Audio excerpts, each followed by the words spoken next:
5वां बाब। मूसा और हारून मिस्र के बादशाह के हजूर। इसके बाद मूसा और हारून ने जाकर फिरौन से कहा कि खुदावंद इस्राएल का खुदा यूं फरमाता है कि मेरे लोगों को जाने दे, ताकि वो बियाबान में मेरे लिए ईद करें। फिरौन ने कहा कि खुदावंद कौन है कि मैं उसकी बात को मानकर बनी इस्राएल को जाने दूं। मैं खुदावंद को नहीं जानता और मैं बनी इस्राएल को जाने भी नहीं दूंगा। तब उन्होंने कहा कि इब्रानियों का खुदा हमसे मिला है, सो हमको इजाजत दे कि हम 3 दिन की मंजिल बियाबान में जाकर खुदावंद अपने खुदा के लिए कुर्बानी करें, ता ना हो कि वो हम में वबा भेज दे या हमको तलवार से मरवा दे।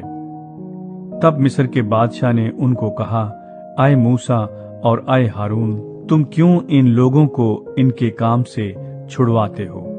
तुम जाकर अपने अपने बोझ को उठाओ। और फिरौन ने ये भी कहा, देखो ये लोग इस मुल्क में बहुत हो गए हैं और तुम इनको इनके काम से बिठाते हो। और उसी दिन फिरौन ने बेगार लेने वालों और सरदारों को जो लोगों पर थे हुक्म किया कि अब आगे को तुम इन लोगों को ईंटें बनाने के लिए भूस न देना, जैसे अब तक देते रहे। वो खुद ही जाकर अपने लिए भूस बटोरें और इनसे उतनी ही ईंटें बनवाना जितनी वो अब तक बनाते आए हैं। तुम उसमें से कुछ ना घटाना, क्योंकि वो काहिल हो गए हैं। इसीलिए चिल्ला चिल्ला कर कहते हैं कि हमको जाने दो कि हम अपने खुदा के लिए कुर्बानी करें। सो इनसे ज्यादा सख्त मेहनत ली जाए, ताकि काम में मशगूल रहें और झूठी बातों से दिल न लगाएं। तब बेगार लेने वालों और सरदारों ने जो लोगों पर थे जाकर उनसे कहा कि फिरौन कहता है, मैं तुमको भूस नहीं देने का, तुम खुद ही जाओ और जहां कहीं तुमको भूस मिले वहां से लाओ, क्योंकि तुम्हारा काम कुछ भी घटाया नहीं जाएगा। चुनाचे वो लोग तमाम मुल्क मिस्र में मारे मारे फिरने लगे कि भूस के एवज खूंटी जमा करें। और बेगार लेने वाले ये कहकर जल्दी कराते थे कि तुम अपना रोज का काम जैसे भूस पाकर करते थे अब भी करो। और बनी इस्राएल में से जो फिरौन के बेगार लेने वालों की तरफ से इन लोगों पर सरदार मुकर्रर हुए थे, उन पर मार पड़ी। और उनसे पूछा गया कि क्या सबब है कि तुमने पहले की तरह आज और कल पूरी पूरी ईंटें नहीं बनवाई।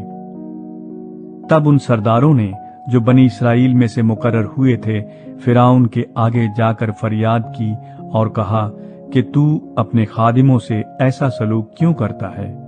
तेरे खादिमों को भूस तो दिया नहीं जाता और वो हमसे कहते रहते हैं कि ईंटें बनाओ, और देख तेरे खादिम मार भी खाते हैं, पर कसूर तेरे लोगों का है। उसने कहा, तुम सब काहिल हो, काहिल। इसीलिए तुम कहते हो कि हमको जाने दे कि खुदावंद के लिए कुर्बानी करें। सो अब तुम जाओ, काम करो, क्योंकि भूस तुमको नहीं मिलेगा और ईंटों को तुम्हें उसी हिसाब से देना पड़ेगा। जब बनी इस्राएल के सरदारों से ये कहा गया कि तुम अपनी ईंटों और रोजमर्रा के काम में कुछ भी कमी नहीं करने पाओगे, तो वो जान गए कि वो कैसे वबाल में फंसे हुए हैं। जब वो फिरौन के पास से निकले आ रहे थे, तो उनको मूसा और हारून मुलाकात के लिए रास्ते पर खड़े मिले। तब उन्होंने उनसे कहा कि खुदावंद ही देखे और तुम्हारा इंसाफ करे, क्योंकि तुमने हमको फिरौन और उसके खादिमों की निगाह में ऐसा घिनौना किया है कि हमारे कत्ल के लिए उनके हाथ में तलवार दे दी है। मूसा खुदा से शिकायत करता है।